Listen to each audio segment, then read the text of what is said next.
Regime change is a funny thing. When one nation stumbles, others brace for the fall. Africa is the ultimate testing ground for this hypothesis. What started as an ethnic insurgency in a remote part of Africa soon resulted in international military intervention, which then turned into a series of military coups affecting Mali in 2020 and then Guinea, Burkina Faso, Niger, Chad, and Gabon over the next 3 years. But revolution fuels revolution. Now, the new military rulers of Mali, Niger, and Burkina Faso are drawing up plans to form a confederation between them, conjuring a country unlike any other. The terms have yet to be fleshed out, but the new confederation would see diplomatic, economic, and military integration. A mutual defense pact has already been signed between the three, while the local lawmakers are considering ways to create a monetary union. But revolution does not happen in white gloves. Violence has surged in all three countries since the military takeovers, spreading to coastal neighbors like Ghana, Togo, and Benin. Still more, militant groups have grown in numbers, and the situation is seemingly deteriorating. Considering the circumstances, it's safe to say the objective of the Confederation is to pool resources together and reinforce political power under the respective military hierarchies, notwithstanding the regional downturn. Numbers, after all, nourish nerve.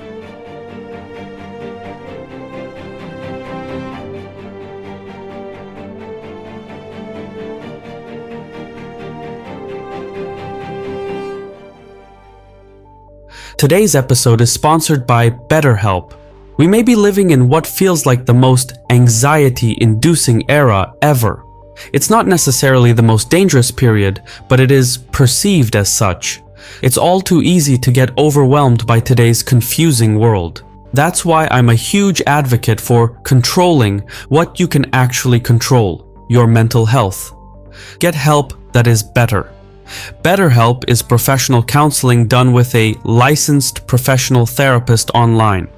After the service assesses your needs, you get matched for weekly phone or video sessions with one of over 30,000 expert therapists. You can log into your account at any time to send them messages and change your counselor at any time for free. So don't sit in a waiting room. Don't get stuck with the only therapist in your area. Don't pay any more than you have to because there is access to financial aid. If there's something in the way of achieving all your personal goals, try going to betterhelp.com/CaspianReport for 10% off your first month. Over 4 million people have already tried this and found some solace in their neuronal thunderstorms. Mental health is health. Try health that is better. BetterHelp. Hot, vast, and nearly barren, the Sahel is a geoclimactic region that spans the long breadth of the northern half of Africa. It runs from Senegal on the Atlantic to the Red Sea coasts of Sudan and Eritrea. It is a place contrasted by its adjoining geographies and, as such, is considered a transition zone. To its north lies the arid Saharan desert, a true testament to nature's austerity. To its south lie subtropical savannas, which are more favorable to human settlements and agricultural practices. The Sahel region itself is generally flat, and with few major geographic features, it has historically sustained nomadic herder groups such as the Fulani, Tuareg, Berbers, and others. Surviving in this troubled geography is difficult. Coups, revolutions, poverty, and famine are just a few of the everyday hardships faced by the local nations through which the Sahel runs. But there is strength in numbers, and after having recently distanced themselves from French influence, Mali, Burkina Faso, and Niger now look to create a political and economic confederation to establish much-needed security and stability. However, countless barriers stand in the way. For one, all three nations have significant populations of traditionally nomadic peoples within their national boundaries. The porous nature of these political borders across the Sahel region accommodates pastoral nomadism. Enforcing the national borders too strictly could split the nomadic communities and then violently backfire. So, the Sahel governments have learned to make do without retentive or secure national borders. On the other hand, however, this lack of border enforcement has also aided the operations of local jihadist groups. As luck would have it, Mali, Burkina Faso, and Niger are entirely landlocked. They are the only countries in West Africa that have no direct access to the open oceans. Niger and Mali rely heavily on the Niger River that flows through both their countries and their capitals, Bamako and Niamey, respectively. Part of south-central Niger also depends on the Sokoto River watershed, which eventually flows into Niger's southern border with Nigeria. The various oases to the country's south and southeast sustain life in the Zinder and neighboring provinces. Burkina Faso's population centers, meanwhile, sit along the watershed of the Black, Red, and White Volta rivers, which empty into Lake Volta in Ghana, making Burkina Faso the most population-dense of the three. It is with these widely incongruous geographic considerations that in September of 2023, military hierarchies governing Mali, Burkina Faso, and Niger signed a mutual defense pact dubbed the Alliance of Sahel States. We'll call it the Sahel Confederacy for convenience. But this confederacy wasn't just a spur-of-the-moment idea. Its origins trace back to the Libyan civil war of 2011, when former strongman Muammar Gaddafi provided arms to ethnic Tuareg militias in exchange for their support in fighting off the rebels trying to depose him. When the war ended with Gaddafi's death, Tuareg fighters crossed back into Mali. Armed to the teeth and brimming with real-life experience, Tuareg militias swiftly overran the northern parts of Mali. The coup that subsequently materialized in March of 2012 was both a domestic response as well as a direct catalyst for further Tuareg advances. Meanwhile, that same flow of fighters and weapons bolstered Islamist groups such as Ansar Dine. After the regular Malian forces were forced out of the north, Tuareg militants and transnational jihadists proceeded to turn their newfound weapons on each other. In response to the mayhem, by October, Mali petitioned the United Nations to send a peacekeeping force led by France to restore security to the region. Yet, despite the UN-led French intervention, the conflict spread to neighboring Burkina Faso and Niger by 2015, as local jihadist groups coalesced and joined forces, many of which organized under a unified jihadist banner and conducted their first attacks outside of Mali. Since then, all three countries, Mali, Burkina Faso, and Niger, have been embroiled in deadly civil conflict centered predominantly in their mutual border regions. The 2020 coup in Mali, the 2022 one in Burkina Faso, and the 2023 coup in Niger all occurred in the backdrop of this persistent insurgence and perceptions of corruption and ineptitude among the country's elected civilian leaders. Security, or lack thereof, is one of the reasons why, in December 2023, lawmakers from Mali, Burkina Faso, and Niger announced further plans to create a confederal arrangement between their states. In essence, a Sahel Confederacy. The blueprint towards that confederacy lays out a joint development bank and a currency union in addition to the military alliance already in place. Economically, the Sahel Confederacy would run into major headwinds. Mali, Burkina Faso, and Niger are all part of the political and economic grouping called ECOWAS, or the Economic Community of West African States, but their memberships are currently suspended due to the recent coups. ECOWAS, established in 1975, created a free trade area, a common external tariff, and the right for nationals to settle in each other's countries and establish businesses, at least on paper.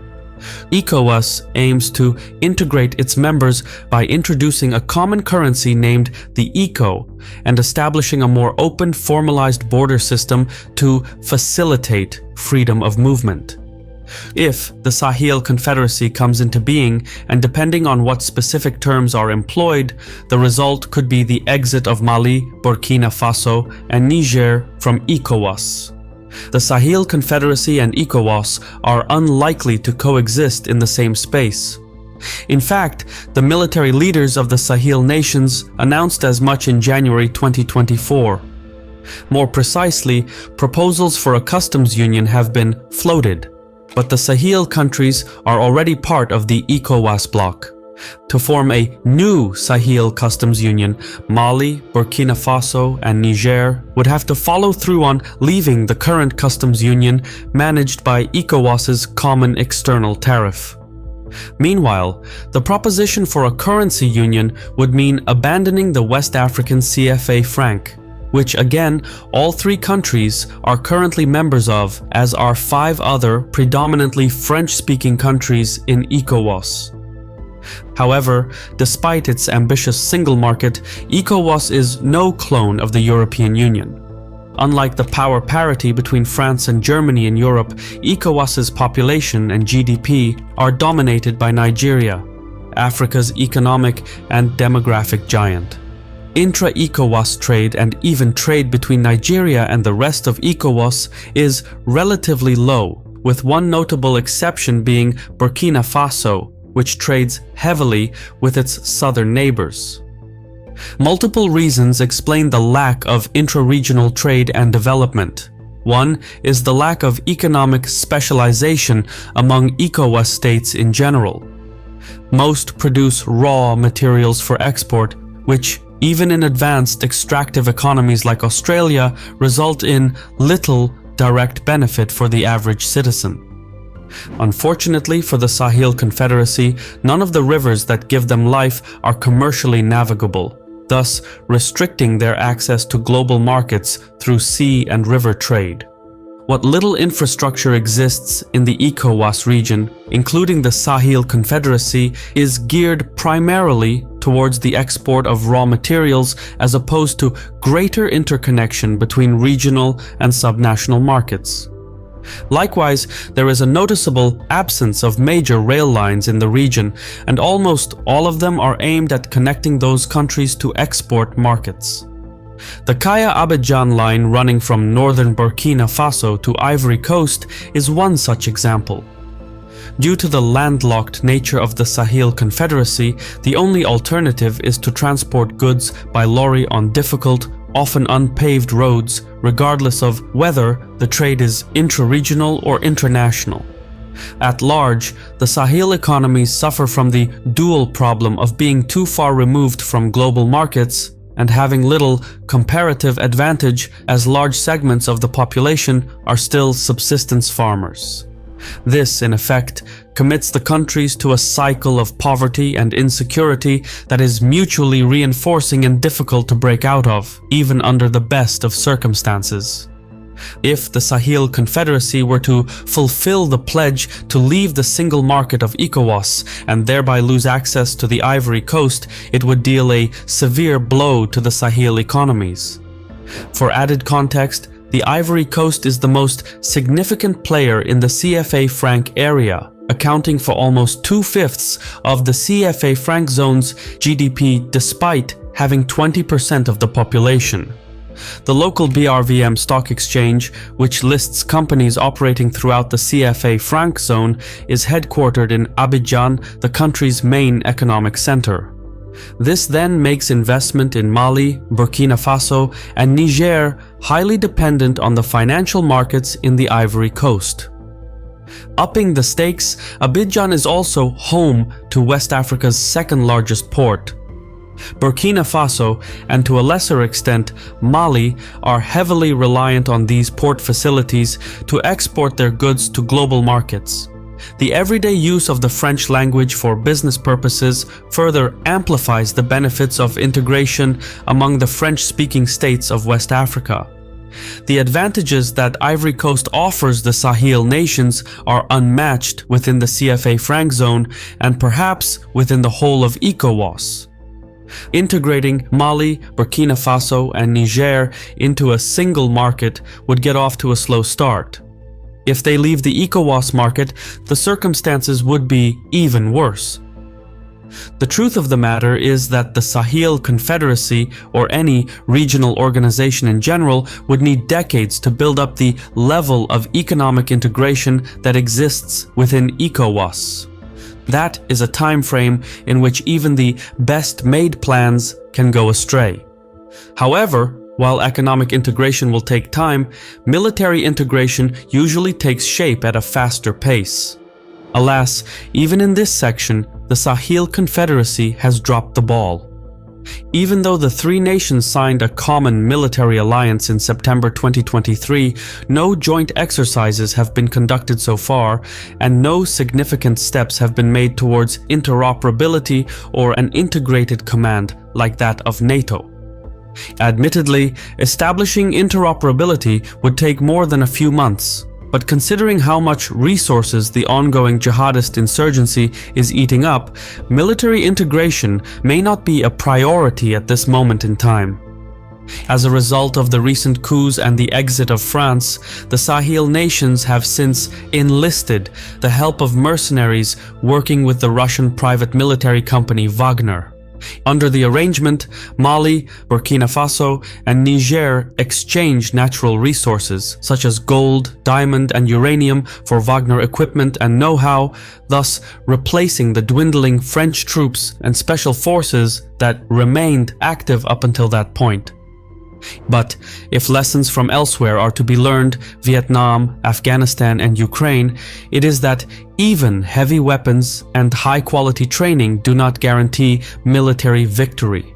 There are doubts as to whether Wagner can provide even a fraction of the support required to transform the armed forces of the Sahel Confederacy. In 2019, for example, Wagner mercenaries were employed in Mozambique to fight Islamist insurgents. That operation turned into a total disaster, and Mozambique terminated its contract with Wagner thereafter. The more time passes, especially as Wagner fails to produce results in the face of jihadism, the less influence both they and Russia will have over the long term. In politics, however, the devil is often in the fine print. Quite a few confederations have existed in Africa in the past, proposed and actual. None of them succeeded, however, for any length of time. Among these were the Senegambia Confederation between Senegal and the Gambia, and the short-lived Mali Federation with Senegal and Mali, respectively. Both these unions fell apart due to the incompatible political and economic visions the respective lawmakers held. Frankly, unification between previously sovereign entities is not easy given the plethora of often long-running social, political, and economic factors. Pre-union complications do not simply go away just because a new country is created on paper. Worldwide, there are more tried and failed unions than those that still exist to this day. There is no indication yet that the Sahel Confederacy would be any different. Despite seeing over 200 coup attempts between 1958 and 2018, at the dawn of 2019, there were 0 African countries where the military exercised direct control over day-to-day government operations. It's just not practical. Even strongmen like Egypt's al-Sisi have nominally headed civilian governments. The result is that direct military government is often here today and gone tomorrow. After a formal handover, the military power broker will typically retire to remain a powerful influence over the political environment of the country and leave civilian affairs to the civilians, provided that the civilian government doesn't overstep its bounds. This leeway, granted to a post-transition civilian-led government, could ultimately prove to be the Sahel Confederacy's undoing if the new government and the military don't see eye to eye. Staging a new coup to restore the Confederacy would harm the country's political stability even further, which was the whole point of the Confederation in the first place. If the Sahel Confederacy came into being and the military leadership handed the keys to the civilian overseers, the next democratically elected government could very well renege on the arrangement with the military power brokers. That's precisely what happened in Mali. The military coup in 2020 was followed by another coup less than a year later, which goes to show that the long-term stability and political commitment required by a federal arrangement are highly questionable. This places ECOWAS at a dead end. As a geopolitical bloc, ECOWAS members can't sit by and allow more coups in their periphery lest they risk undermining the stability of the common union. So far, economic sanctions have proven ineffective due to the lack of deep intra-regional trade. At the same time, attempting a military intervention against Mali, Niger, and Burkina Faso would only backfire and create a power vacuum in which jihadists would flourish. Hence, the only alternative ECOWAS members have is to begrudgingly engage the Sahel nations and try to discourage other militaries from seizing power. But, however one looks at it, African integration is fraying. The more countries rebuke their membership in groups like the African Union or ECOWAS, the weaker the overall system gets. So, even if the Sahel Confederacy fails at its mission, it will inadvertently leave a legacy for the worse. In effect, it will cast a shadow far longer than its physical stature. I've been your host Shirvan from Caspian Report, so if you haven't yet subscribed, now is a good time to do so. Just remember to click the bell icon, otherwise you'll still be missing out on our latest content. Thank you for watching, and Sarol.